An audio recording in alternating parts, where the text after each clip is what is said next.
Le principe d'une rencontre comme aujourd'hui, c'est en fait une rencontre de grands bassins. On réunit les clubs qui sont géographiquement relativement proches. Et il faut par contre, pour réunir 16 clubs, il faut avoir un argument très fort.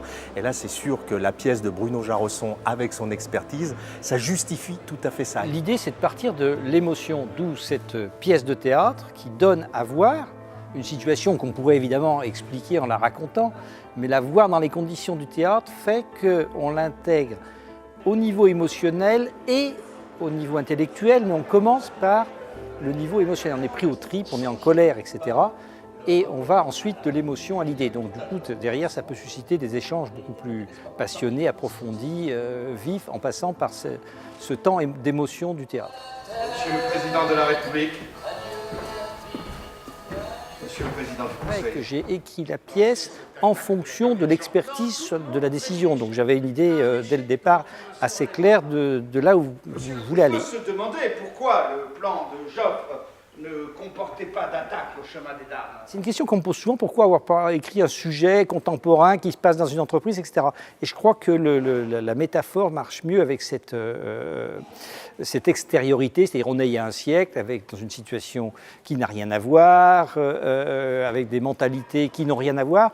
Et justement, le fait qu'on ne se projette pas immédiatement, comme si on montrait un chef d'entreprise, fait qu'on est amené vraiment à l'essence de la décision. Les hommes politiques aux esprits limités et à la philosophie épaisse. Oui.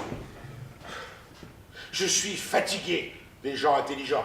C'est incroyable, à la fois c'est 1917 et pourtant j'ai revu des scènes de réunions auxquelles j'avais assisté chez moi avec les mêmes typologies de personnages. Alors que si je lui avais montré un chef d'entreprise, il aurait dit oui mais c'est pas tout à fait ça parce que etc. Là, la projection elle est uniquement finalement sur l'émotion et la décision plutôt que d'être sur le contexte.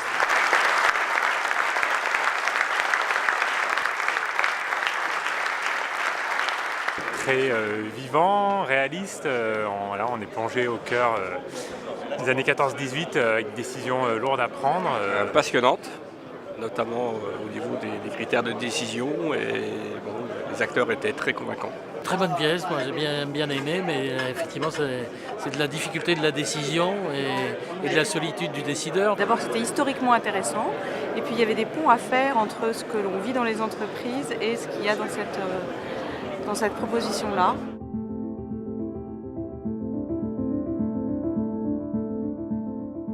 Nous avions croisé avec un élément de Art of Hosting, qui sont ces nouvelles techniques que nous utilisons de plus en plus à l'APM.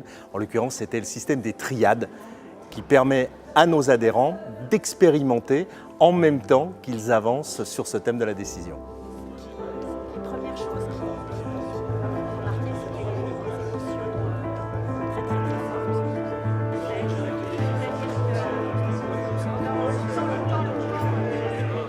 Il y en a un qui pose et l'autre qui écrit. Je veux bien poser les questions. Moi j'ai écrit. Enfin, où voilà. Quel était le contexte et les circonstances? Pour prendre notre propre décision, ça doit être sur leurs compétences et sur leur savoir.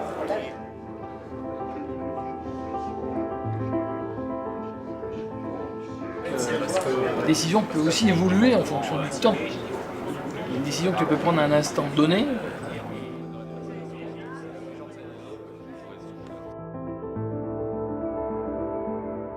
Pour être un bon décideur, d'abord il faut être courageux. Et il faut associer ce courage à ce qu'on va appeler une intelligence stratégique, c'est la perception des enjeux réels, comment les choses marchent et non pas dans les enjeux d'ego. Et évidemment, une des choses qu'on peut illustrer à travers cette pièce, c'est que le courage sans intelligence fait plus de dégâts que l'intelligence sans courage. Quand je dis ça, je ne veux pas dire que le courage n'est pas une vertu. Mais c'est une vertu qui peut être dangereuse si elle n'est pas accompagnée d'intelligence stratégique.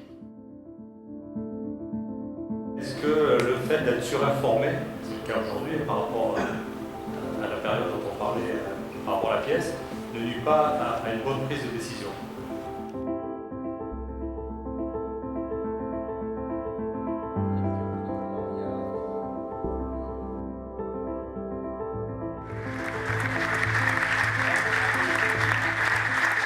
Le thème était très bien et l'intervenant aussi. Sur la décision, eh ben, je disais justement à mes collègues tout de suite que finalement, j'avais pas pris conscience jusque-là du fait qu'on prenait finalement assez seul ces décisions importantes pour l'entreprise. Une très belle expérience. Et puis c'est une mise en scène extraordinaire et qui illustrait vachement bien le propos. Puis en plus la scène était très belle, des acteurs qui étaient vraiment de très grande qualité. Moi j'ai adoré ça. Et puis ça illustre très très bien la problématique de la décision. Donc derrière, tout le propos de l'expert était doublement riche. C'était bien, ça nous a permis d'allier la théorie à la pratique entre nous. Bon, la pièce était magnifiquement jouée avec des acteurs exceptionnels. Ça caractérisait bien la prise de décision, ça permet de bien mettre en relief le sujet et puis d'avoir créé une grande interactivité entre nous, notamment avec ces trios là, comme on les appelait. C'est une belle journée, super. Alors moi j'ai passé une très bonne journée. C'est vrai que ce concept de pièce de théâtre qui mobilise 6 acteurs, c'est quelque chose de lourd. Donc on comprend aisément que d'un point de vue logistique, d'un point de vue financement, ça nécessite une présence accrue du nombre d'adhérents. En tout cas, la formule est super bien. Moi, je l'ai vécu, je suis arrivé sans aucun a priori. On a passé une excellente grosse demi-journée, une pièce de théâtre qui nous a mis dans le bain, des réflexions entre gens qui ne se connaissaient pas a priori, de clubs différents, et ensuite une très très belle synthèse avec Bruno Jarosson qui vraiment connaît parfaitement bien son sujet sur la décision, comment se prend-elle.